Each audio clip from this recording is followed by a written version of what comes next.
Hello guys, welcome back to the Twins study. For the estate, all the registration information can be found on the website haryanatet.in/login. So अब हम इस video के बारे में बताएंगे इस वीडियो में कि कैसे एस्टेट 2022-2023 के मॉक टेस्ट को कैसे सॉल्व करें।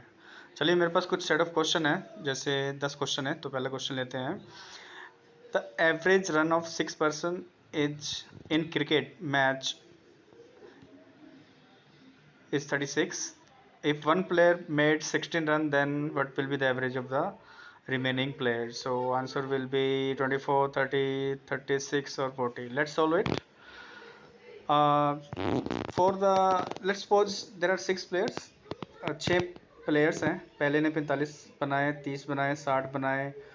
तो एवरेज मान के चलें कि सबका ही कॉमन एवरेज निकला 36। तो मतलब कि 6 बंदों ने 36 के हिसाब से रन बनाए एक मैच में। तो हम अगर 36 को 6 से मल्टीप्लाई करें तो हमारा 216 आता है। देखिए कैलकुलेटर से, right, it's a simple calculation. तो टोटल रन हमारे बने 216 6 प्लेयरों के।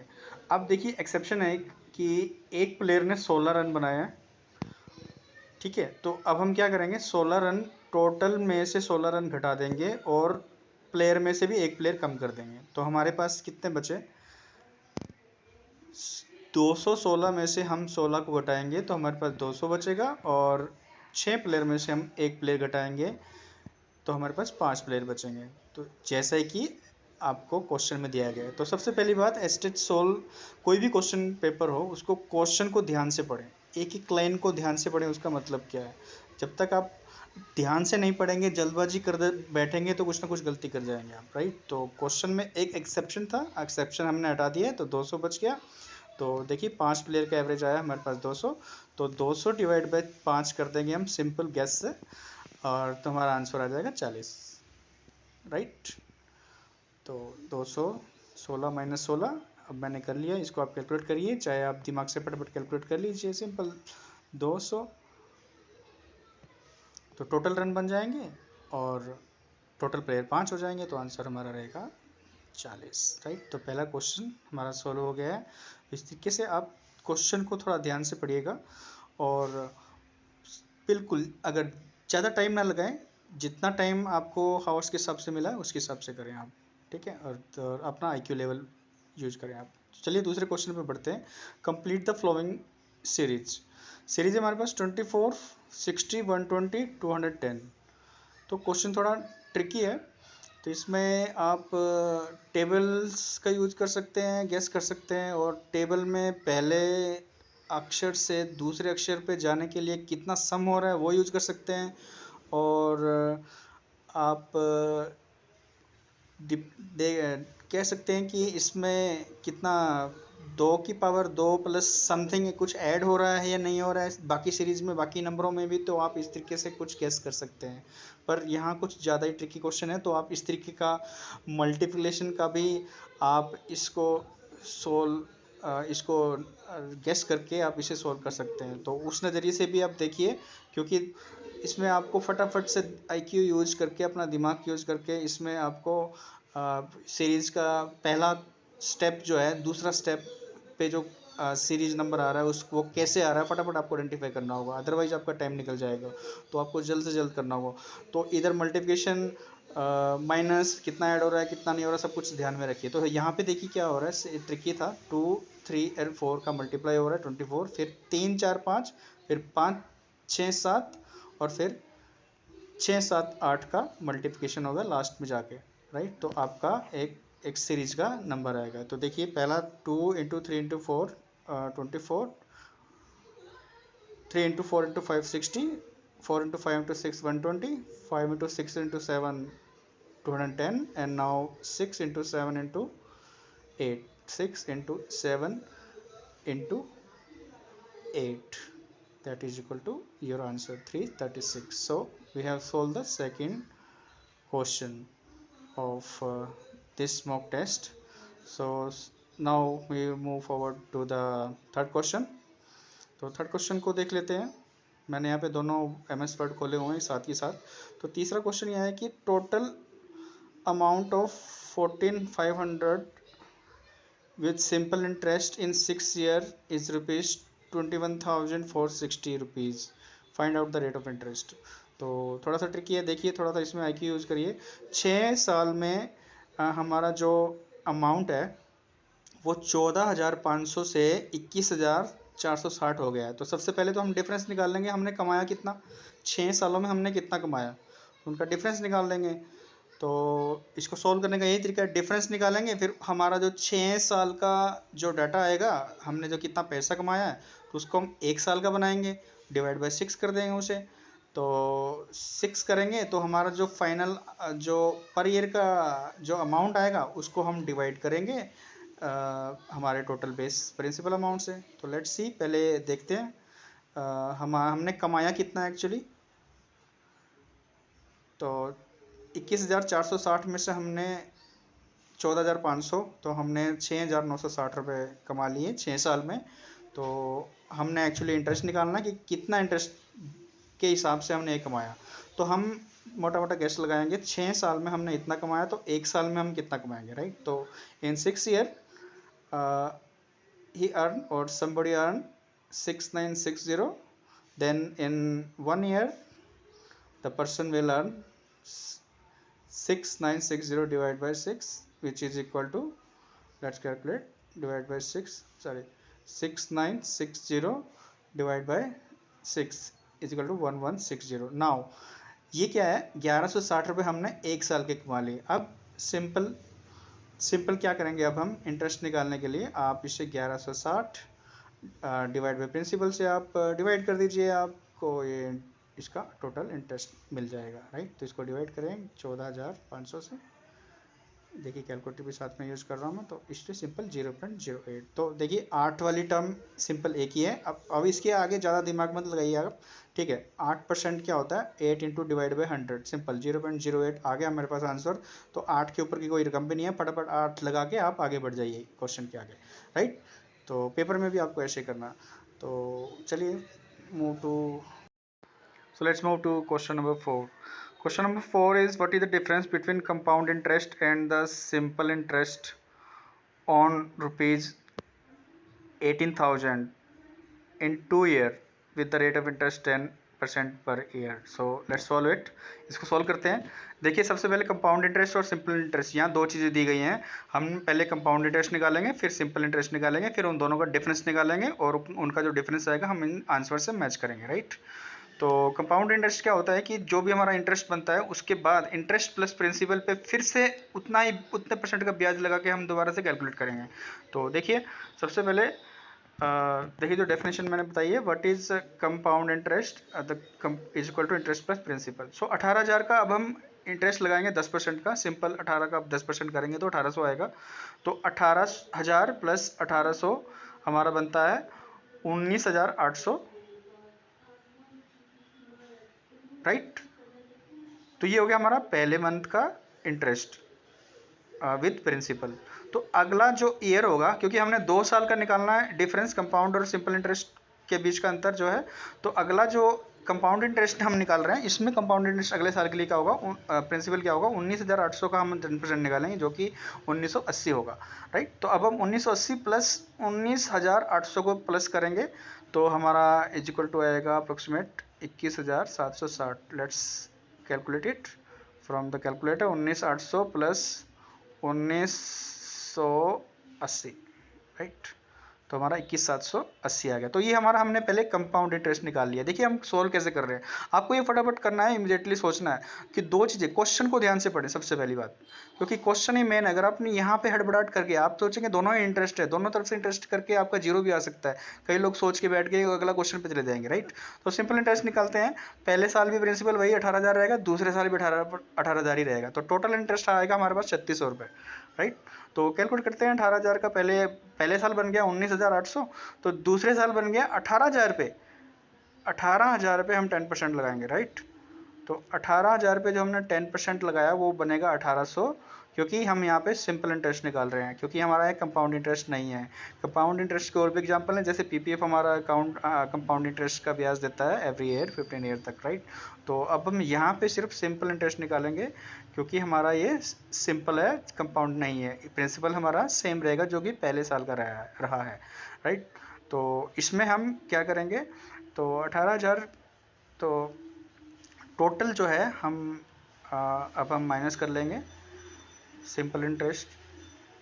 जो हमारा टोटल बनता है सिंपल इंटरेस्ट का, कंपाउंड इंटरेस्ट का तो बन गया हमारा 21,760, जो सिंपल इंटरेस्ट का बनेगा 18,000 प्लस, सॉरी 19,800 प्लस 1,800, राइट। कर लेते हैं calculate,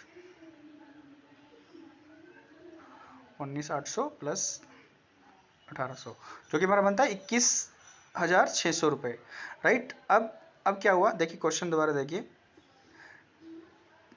difference between compound interest and the simple interest on 18,000। तो हमारा कंपाउंड इंटरेस्ट बन गया 21,780, बोल्ड कर दिया मैंने, 21,600 सिंपल इंटरेस्ट बोल्ड कर दिया, राइट। तो सिंपल डिफरेंस निकाल लेते हैं अब हम, राइट।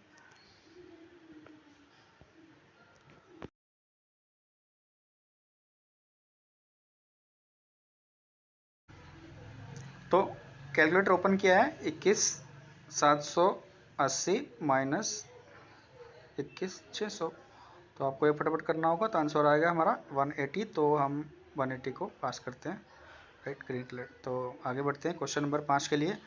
तो क्वेश्चन नंबर 5 हमारा है, the population of A town is 8,500, in first year it was increased by 20% and in second year it was 25%, so what is the total after 2 year? so calculate कर लेते हैं। हमारे पास total क्या होता है, इसमें सिंपल वही होगा, पहले साल का जो 20% है वो प्रिंसिपल में जुड़ जाएगा अगले में, और अगले पे 25% बनेगा। इससे कंपाउंड इंटरेस्ट का एग्जांपल है, राइट। तो हमारे पास पॉपुलेशन कितनी है, 8500। तो फर्स्ट ईयर कितना इंक्रीज हुआ, 20%। तो हम 8500 8,500 का हम 20% निकाल लेते हैं, जो कि अप्रोक्सीमेट हमारा लगभग 1,700 रुपये आएगा, 1,700, राइट। तो कैलकुलेट कर सकते हैं आप, या simple, this is simple calculation, 8.5 into 2, ठीक है।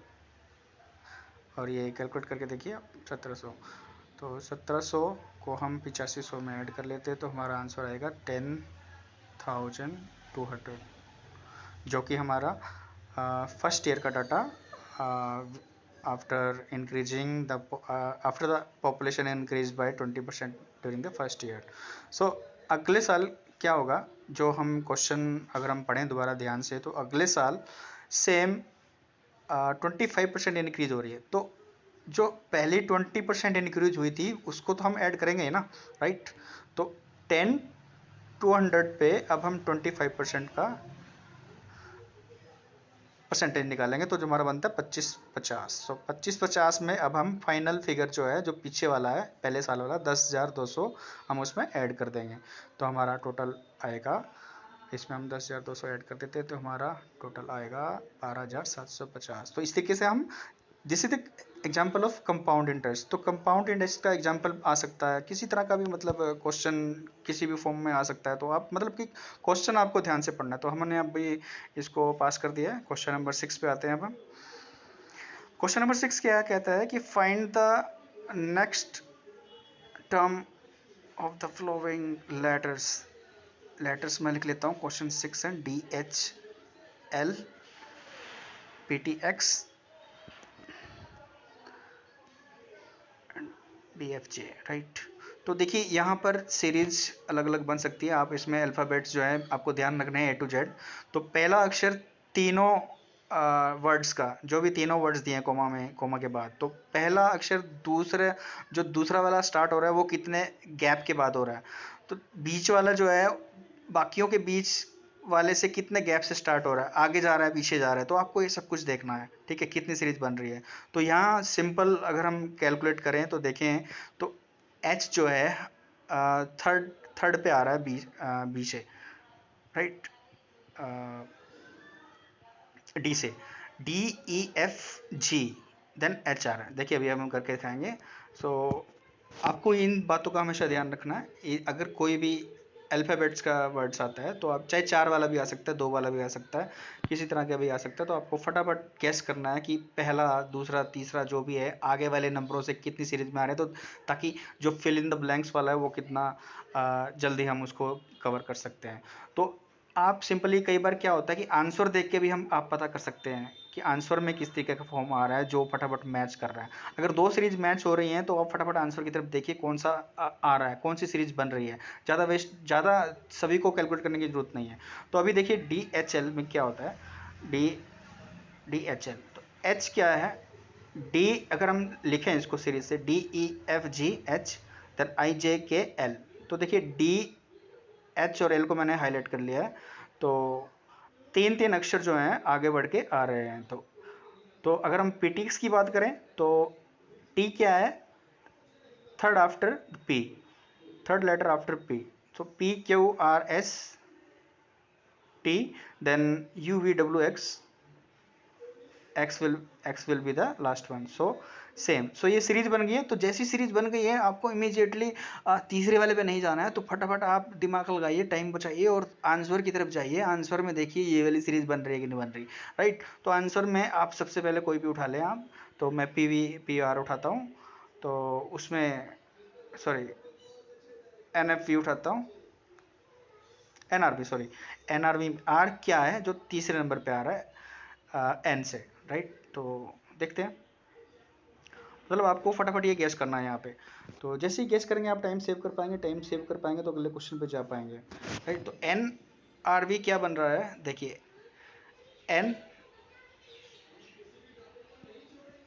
NOPQR, तो R बन गया 3 लेटर के बाद, STUV, एस टी यू 3 अक्षर के बाद फिर V बन गया। तो ये सीरीज बन गई सिंपल। आपका इस तरीके से आंसर होना चाहिए। फटाफट आप आंसर को टिक मार्क करिए और अगले क्वेश्चन पे बढ़ जाइए और अपना टाइम बचाइए स्टेट में। तो इस तरीके से आप सोल्व कर सकते हैं। आपको 2 लेटर भी आ सकता है, 4 लेटर भी आ सकता है। चलिए अगले कुछ जीके के क्वेश्चन भी आते हैं, कुछ अल्फ़ाबेट ग्रामर्स के क्वेश्चन भी आते हैं, कुछ आपके जनरल क्वेश्चन भी आते हैं स्टेट में। तो कुछ एक कवर किए हैं सिंपल। ये बेसिक जनरल नॉलेज का क्वेश्चन है कि Gurgaon is related to which ancient guru, that is the guru Dronacharya. सो आपको बता दें कि एक गुरु द्रोणाचार्य कॉलेज भी है अपना न्यू रेलवे रोड पे, जो कि अगर आप गुड़गांव में आप रहते हैं, गुरुग्राम में रहते हैं, तो न्यू रेलवे रोड जो कि अप्रोक्सीमेट 1 to 2 किलोमीटर है बस स्टैंड से, राइट। आप बाई फुट भी जा सकते हैं और वहाँ पे ऑटो भी ले सकते हैं।